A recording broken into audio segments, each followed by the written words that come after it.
I think that one of the things that makes our program unique here at Eastview is that students have struggled with reading since, many of them, since they started to read in first and second grade and have been through different reading programs, and they come in pretty jaded, and we've made a conscious effort to create a reading program here that is highly engaging for students, and we want students to love coming to class and not feel like they're missing out on other electives. And so we've created an environment where kids are engaged in digital literacies, where they feel comfortable in a safe learning environment, and where they grow as readers. And that growing confidence really helps propel them forward in their other classes, and it gives them an opportunity to enjoy a class that focuses on something that they don't do very well.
Okay, well, in the first half of the notebook, it's like readers' response journals. So when you read your book, sometimes you respond or reflect on, like, I don't know, we have like prompts right here.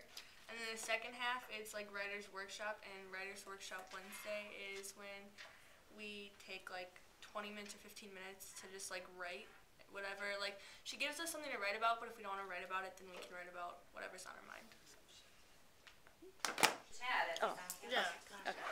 Okay, so basically, like we said earlier, you basically read textbooks and other classes for reading. You're smiling, it's really distracting. And, like, there are, like, a bunch of books around here, like 1,000 or something. And you can just walk around and choose a book that you want to read. Do you want to share how you just chose a book and what's kind of funny about the book you just chose? Oh, yeah, the book I just chose, it's called, A Boy with a Gun, or What Happens with a Boy. Give a Boy a Gun, yeah. And I just picked it off the shelf, and my brother just picked it up out of his backpack at the same time. No pressure. Go ahead. So for first quarter, I read about 8 books. Then second quarter, I had to read To Kill a Mockingbird, and that book was hard and it put me to sleep really fast. So if I had problems sleeping at night, I would get that book, read half a page, and fall asleep.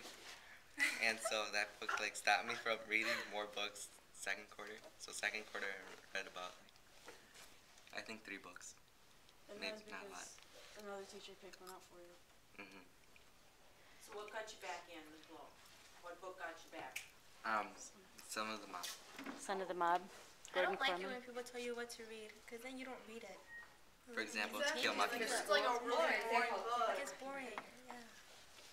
Sometimes it works I out. actually read To Kill a Mockingbird. It's like what they do in like regular reading classes, like if you're like put in front of a computer or whatnot, and you're like have to read that, like you don't want to read that because it's so boring. Like what's that supposed to do?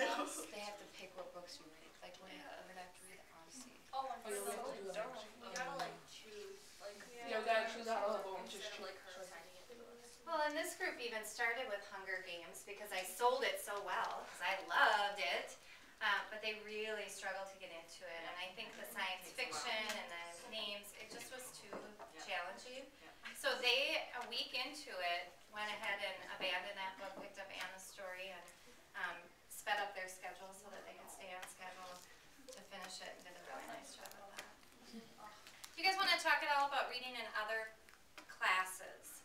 How how do you feel as a student when it comes to reading in classes like government and English and science compared to maybe last year or prior to this class? Well, it's like reading in... Wait a minute, wait. Okay, sorry, go ahead. Okay, reading in government, like, it's basically, you only read out of textbooks and they're kind of out of date and it's all about history and... Boring. Yeah, boring. It's not all that fun.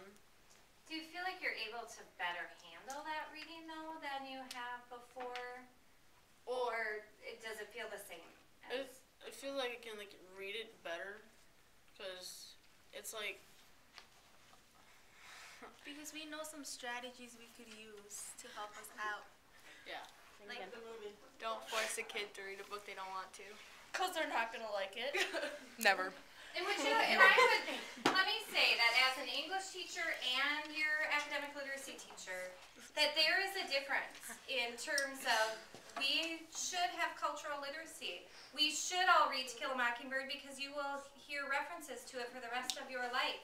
You'll be able to talk about it in classes.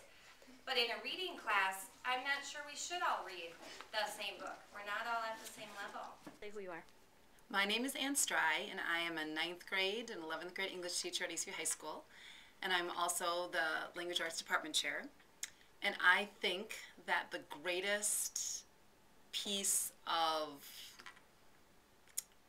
characteristic, perhaps, of what our literacy program is sort of an effort of teamwork.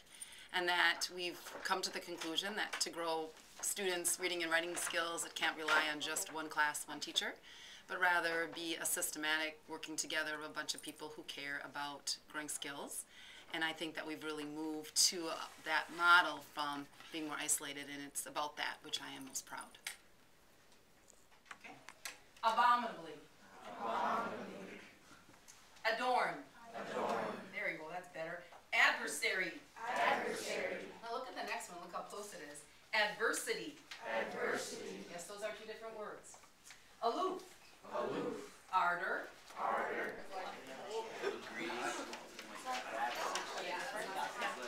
You're working together, so show your partner. I need to make sure you're getting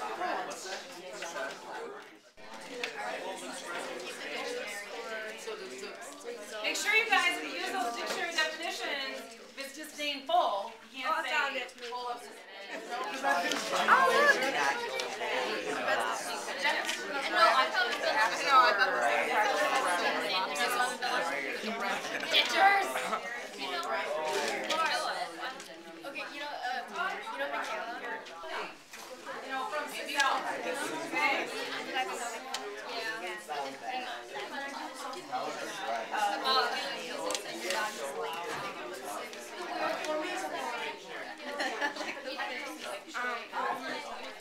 My word was adversity, and what it's like is misfortune, bad luck, and affliction. And I drew a man, like he bought something, a box from Good Luck Company, because he had bad luck in his house. And see, look, it's showing the rainbow. Come on. Aw, cute. Isn't that? Yeah. Okay, we'll save the clap until after his partner's done. Nice job, Jose. Okay, go ahead, Abby. And Jen's leadership has been crucial, but when teachers got on board about reading amidst everything else they do, wow, I could see the direct effect in here. And then I changed my whole strategy from typical build the collection as you think it should be to if you let them build it, they will come. And if we need multiple copies, I mean, it just kind of broke down all the rules, but it's a changing era. And there's just been such a dramatic uptick in kids requesting books and reading books and talking to us about books. So it's been a tremendous thing. And the other wonderful invention was the P-card. Notice I used invention loosely. But when the district gave us the capacity to run to the local Barnes & Noble and get books. Today I have already had 4 requests for books that we don't have. They're either the next in the series or a new author that I hadn't discovered that I was informed about. And now and not always does Barnes & Noble have it in the store, but if they do, boom, we've got it the next day. And that's the other thing with kids, is to be able to respond in a timely fashion. So, and we're going to be doing exciting things with e-books and finally get on board with Playaways. So I think there's a real place for audiobooks too, and not just for kids that are struggling with reading. I think for all, you know, there's just so much to do. But I will tell you, the most important factor down here is the teacher involvement.